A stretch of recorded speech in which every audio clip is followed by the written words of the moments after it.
I was born in Michigan to a family of both parents being alcoholics. At the age of 4, my mom made the decision that we were going to move from Michigan to Florida. And the reason we did this is because my dad was abusive towards her. So after we moved to Florida, my mom meets this gentleman by the name of Robin. They date for just a few short weeks. The relationship did not work because my mom's drinking. But there's this one particular day, Robin comes to our house, which was a trailer, walks in the front door, and he sees me on the living room carpet on my knees just eating crumbs off the floor. Walks into the next room, sees my younger sister, who's not even 1, in the crib. So it's just the 2 of us alone in this trailer. My mom is nowhere to be found. Robin makes the decision that he's going to take us in and raise us as his own kids. Now, growing up, my mom was always in the picture, but to be honest, Robin did the majority of the parenting. One thing Robin was able to do for me growing up is he got me started in sports at a pretty young age. So I started with baseball, added basketball, and then football. And I excelled in all 3 sports. Before I get to high school, though, I had this sit-down conversation with Robin. We talk about my future. And he says, Alton, I'm going to be honest with you. Your mother and I, we can't afford to send you off to school. We just don't have the money. But I'm promising you right now, if you make your mind up and you work hard for the next 4 years, in the classroom and on whatever field it is that you play on, I promise you, you'll have a scholarship waiting for you by the time you graduate high school. So that's what I worked towards. That was my goal. Fast forward to my junior year. Junior year comes to an end. I get invited to all these camps. I went to Nike camp. I went to Scout.com. I went to U.S. Army National Combine, where the top 500 athletes were there participating. And I even went to Friday Night Lights. And at these camps, I competed with the best. Players such as Cam Newton, Christian Ponder, 2 guys that are quarterbacks and play in the NFL today. But with all this hard work I was putting in the off season, that promise Robin made me was coming true. I go into my senior season, and I'm the 3rd best quarterback in the state of Florida. I'm the 26th best quarterback in the entire nation. So there was Division I offers on the table. I could choose from University of Florida, Mississippi State, North Carolina State, and even the University of South Florida. I choose and I commit to go to the University of South Florida. Up-and-coming program, similar type of offense, and it was only 45 minutes away from my hometown. So I finished high school. I show up to USF, 19 years old, with a high expectation I'm going to be able to compete. I'm going to help this team win in this upcoming season. I was given a red shirt. This red shirt meant I was going to do everything that the team did. I was going to practice, I was going to condition, I was going to do the workouts, I was going to go to class. But on those Saturdays, on those game days, I was just a fan. I was a guy in my jersey, on the sideline, just cheering my teammates on. This was an issue. This was a new role I could not identify with. And to be honest, I always identified myself as a football player. Everyone did. Growing up, that's who I was. I played football. That's what defined me. So when I started thinking about, what if I don't play football? Are there things that I'm good at? Are there other things that I like? I didn't know. I mean, those thoughts I didn't share with anybody, and there were some bad emotions. So I resorted to the bottle.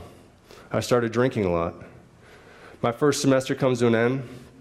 My other 3 roommates, we get together and we sit in our living room and we count how many liquor bottles we had drank that semester. So between the 4 of us, we had drank 76 liquor bottles. Something I'm not proud of, but it's true. Spring ball comes. This is my opportunity to move from 3rd string to 2nd, even 1st. I mean, this is what I've been looking for. I go through spring ball, have a solid spring, nothing changes.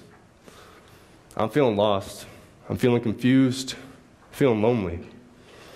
When I was in high school, I experimented with this blue little pill. It's called a Roxy. And that Roxy, that pill, would always take away my pain, physical or emotional. So again, on the weekends, I'm back home in my hometown, and I'm taking these pills. Now that transitions into the summer. Now the summer's here, I move back home, and I'm commuting back and forth. I'm using every day. I show up to a workout, and I just have this new idea that I just don't want to play football anymore. I called a meeting with my head coach, who was Jim Levitt at the time, and I just tell him in about 30 minutes, I just want to be a student. I don't want to play football. I didn't tell him the truth. I wasn't honest, and I didn't ask for help. I didn't tell him all the drinking I'd done. I didn't tell him the pills I was using, even that day. So in 30 minutes, I gave up a $125,000 scholarship. So I'm back home. I'm using every day. But I want to stop. I take my last pill, 6 hours go by, and I start feeling this pain. And the pain I never experienced in my life. And it just traveled all through my body. I mean, I could feel it in my bones. My body aches so much. My friend told me that I was dope sick. And to make that pain go away, I need to take another pill. So that's what I did. I didn't want to feel that pain again. I don't wish that pain on my worst enemy. So now I'm 20 years old. I'm an addict. I have an addiction to feed. I find my way to a pain management clinic, and I leave that appointment for the first time with 240 roxycodone 30 milligram, 120 Oxycontin 40 milligram, and then 90 somas. Initially, these pills are to feed my addiction. Whatever was left, though, I would sell. I'd sell to my friends. I'd sell to their parents. I even sold to some of my teachers at my high school. I didn't care. I had an addiction to feed, and if you had money, I was going to sell you drugs. My mindset was I did not care. So in the next 3 years, that's what I am. I'm an addict. I'm a dealer. But I didn't give up on life. In those 3 years, there was a couple opportunities for me to, find myself, because I've always been this football player. So I go to a junior college in California, hop in my car, pill bottle in hand, drive 3,000 miles to California. I'm there for 1 week. As soon as my last pill is gone, I'm back in my car and I drive back to Florida. Second opportunity comes, junior college in Kansas. This time, I'm a little bit smarter, if you want to call it that. I'm just smoking weed. Show up to workouts, tough summer, working hard, but I'm missing class, I'm showing up late. I'm there for about a month. Head coach calls me in to his office and says, "Hey, Alton, I really like you, but I gotta let you go, man." So I need to leave Kansas and I gotta go back to Florida. I gotta face my family. And at this point, this time in my life, this is a feeling I've never experienced before. I've always been the best, the team captain. Always encouraged people to play with me. Now I've been kicked off a team. I was a loser. That's what I believed. So I come back to Florida, a best friend of mine, if you want to call him that, a best friend, introduced me to crack.